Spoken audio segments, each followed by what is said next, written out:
নার্সের ছদ্মবেশ নিয়ে ফাঁদ পেতে মিশকাকে ধরে ফেলল সূর্য ও দীপা। হ্যাঁ বন্ধুরা, অনুরাগের ছোঁয়ার আগামী পর্বে আপনারা দেখতে পাবেন মিশকা তো সূর্যকে পয়জন দিয়ে মারতে পারেনি। সূর্য হসপিটালে ভর্তি আছে, আর সেই সুযোগেই মিশকা ডাক্তারের ছদ্মবেশ নিয়ে সূর্যের সাথে দেখা করতে আসে। আর সে এসে সূর্যকে হুমকি দিয়ে চায় সূর্য যদি মিশকাকে বিয়ে না করে তবে সূর্য কোনোদিনও জেল থেকে বেরোতে পারবে না, আর সে সূর্যের পরিবারকে তিল তিল করে শেষ করে দেবে। সেই কথা শুনে সূর্য অনেকটাই চিন্তিত হয়ে পড়ে।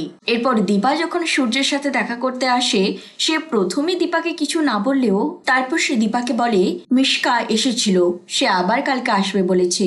সেই কথা শুনে দীপা বলে মিশকা বারবার ছদ্মবেশ নিয়ে আমাদের কাছে আসছে, এবার ওর চালেই ওকে হারাতে হবে, এবার আমাকে ছদ্মবেশ নিতে হবে। তারপর সে নার্সের ছদ্মবেশ নিয়ে সূর্যের ঘরে উপস্থিত থাকে। তারপর মিশকা যখন ডাক্তারের ছদ্মবেশ নিয়ে আবার সূর্যের সাথে দেখা করতে আসে, ঠিক সেই সময়ই দীপা গিয়ে মিশকাকে ধরে ফেলে। তো বন্ধুরা, এরপর কি দীপা মিশকাকে পুলিশের হাতে তুলে দিতে সমর্থ হবে, নাকি এইবারেও মিশকা দীপার হাত থেকে পালিয়ে যাবে? আপনাদের কি মনে হয় অবশ্যই কমেন্ট করে জানাবেন।